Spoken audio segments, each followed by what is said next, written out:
From translation, NIV New International Version. This 287th day of the year. Today we are reading passages Matthew 27 to 28. Matthew chapter 27, verses 1 to 66. Early in the morning, all the chief priests and the elders of the people made their plans how to have Jesus executed. They bound him, led him away, and handed him over to Pilate the governor. When Judas, who had betrayed him, saw that Jesus was condemned, he was seized with remorse and returned the 30 pieces of silver to the chief priests and the elders. "I have sinned," he said, "for I have betrayed innocent blood. What is that to us?" They replied, "That's your responsibility." 5 So Judas threw the money into the temple and left. Then he went away and hanged himself. The chief priests picked up the coins and said, "It is against the law to put this into the treasury, since it is blood money." 7 So they decided to use the money to buy the potter's field as a burial place for foreigners. That is why it has been called the field of blood to this day. Then what was spoken by Jeremiah the prophet was fulfilled. They took the 30 pieces of silver, the price set on him by the people of Israel, and they used them to buy the potter's field, as the Lord commanded me. Meanwhile Jesus stood before the governor, and the governor asked him, "Are you the king of the Jews?" "You have said so," Jesus replied. When he was accused by the chief priests and the elders, he gave no answer. Then Pilate asked him, "Don't you hear the testimony they are bringing against you?" 14 But Jesus made no reply, not even to a single charge, to the great amazement of the governor. Now it was the governor's custom at the festival to release a prisoner chosen by the crowd. At that time they had a notorious prisoner called Jesus Barabbas. So when the crowd had gathered, Pilate asked them, "Which one do you want me to release to you?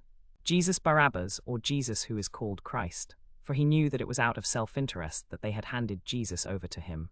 While Pilate was sitting on the judgment seat, his wife sent him this message: "Don't have anything to do with that innocent man, for I have suffered a great deal today in a dream because of him." But the chief priests and the elders persuaded the crowd to ask for Barabbas and to have Jesus executed. "Which of the two do you want me to release to you?" asked the governor. "Barabbas," they answered. "What shall I do then with Jesus who is called Christ?" Pilate asked. They all answered, "Crucify him." 23 Why? What crime has he committed? Asked Pilate, but they shouted all the louder, "Crucify him."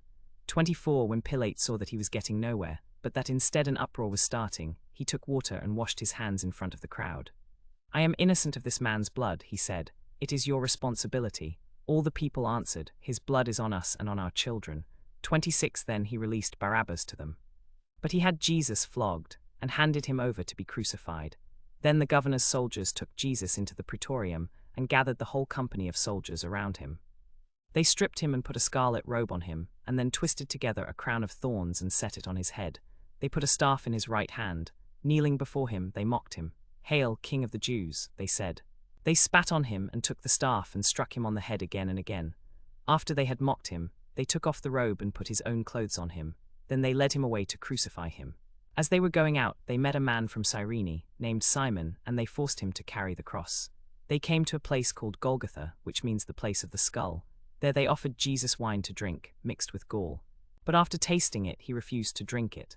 When they had crucified him, they divided up his clothes by casting lots, and sitting down, they kept watch over him there. Above his head they placed the written charge against him: "This is Jesus, the King of the Jews."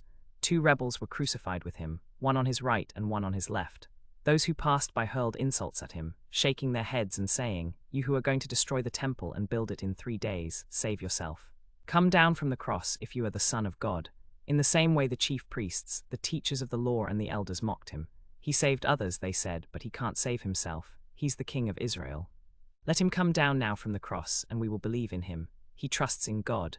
Let God rescue him now if he wants him, for he said, 'I am the Son of God.'" In the same way, the rebels who were crucified with him also heaped insults on him. From noon until 3 in the afternoon, darkness came over all the land. About 3 in the afternoon, Jesus cried out in a loud voice, "Eli, Eli, lema sabachthani," which means, my God, why have you forsaken me?" When some of those standing there heard this, they said, "He's calling Elijah." Immediately one of them ran and got a sponge. He filled it with wine vinegar, put it on a stick, and offered it to Jesus to drink. The rest said, "Now leave him alone. Let's see if Elijah comes to save him." And when Jesus had cried out again in a loud voice, he gave up his spirit. At that moment the curtain of the temple was torn in 2 from top to bottom. The earth shook, the rocks split. The tombs broke open, and the bodies of many holy people who had died were raised to life. They came out of the tombs after Jesus' resurrection and went into the holy city and appeared to many people. When the centurion and those with him who were guarding Jesus saw the earthquake and all that had happened, they were terrified and exclaimed, "Surely he was the Son of God." Many women were there, watching from a distance. They had followed Jesus from Galilee to care for his needs. Among them were Mary Magdalene, Mary the mother of James and Joseph, and the mother of Zebedee's sons. As evening approached, there came a rich man from Arimathea, named Joseph, who had himself become a disciple of Jesus. Going to Pilate, he asked for Jesus' body, and Pilate ordered that it be given to him. Joseph took the body, wrapped it in a clean linen cloth, and placed it in his own new tomb that he had cut out of the rock. He rolled a big stone in front of the entrance to the tomb and went away. Mary Magdalene and the other Mary were sitting there opposite the tomb. The next day, the one after preparation day, the chief priests and the Pharisees went to Pilate. So they said, "We remember that while he was still alive that deceiver said, 'After 3 days I will rise again.' So give the order for the tomb to be made secure until the 3rd day. Otherwise his disciples may come and steal him and tell the people, 'He has been raised from the dead.' This last deception will be worse than the first." So they went and made the tomb secure by putting a seal on the stone and posting the guard. Matthew chapter 28, verses 1 to 20. After the Sabbath, at dawn on the 1st day of the week, Mary Magdalene and the other Mary went to look at the tomb. There was a violent earthquake, for an angel of the Lord came down from heaven and, going to the tomb, rolled back the stone and sat on it. His appearance was like lightning, and his clothes were white as snow. The guards were so afraid of him that they shook and became like dead men. The angel said to the women, "Do not be afraid, for I know that you are looking for Jesus, who was crucified. He is not here, he has risen, just as he said. Come and see the place where he lay. Then go quickly and tell his disciples, 'He has risen from the dead and is going ahead of you into Galilee. There you will see him. Now I have told you.'"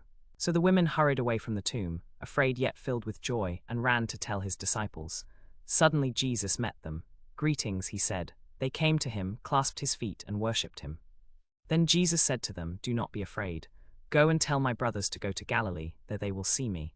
While the women were on their way, some of the guards went into the city and reported to the chief priests everything that had happened. When the chief priests had met with the elders and devised a plan, they gave the soldiers a large amount of money, telling them, "You are to say, 'His disciples came during the night and stole him away while we were asleep.' If this report gets to the governor, we will satisfy him and keep you out of trouble."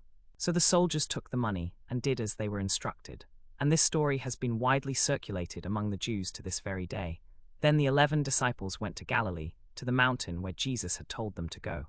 When they saw him, they worshipped him, but some doubted. Then Jesus came to them and said, "All authority in heaven and on earth has been given to me. Therefore go and make disciples of all nations, baptizing them in the name of the Father and of the Son and of the Holy Spirit, and teaching them to obey everything I have commanded you. And surely I am with you always, to the very end of the age."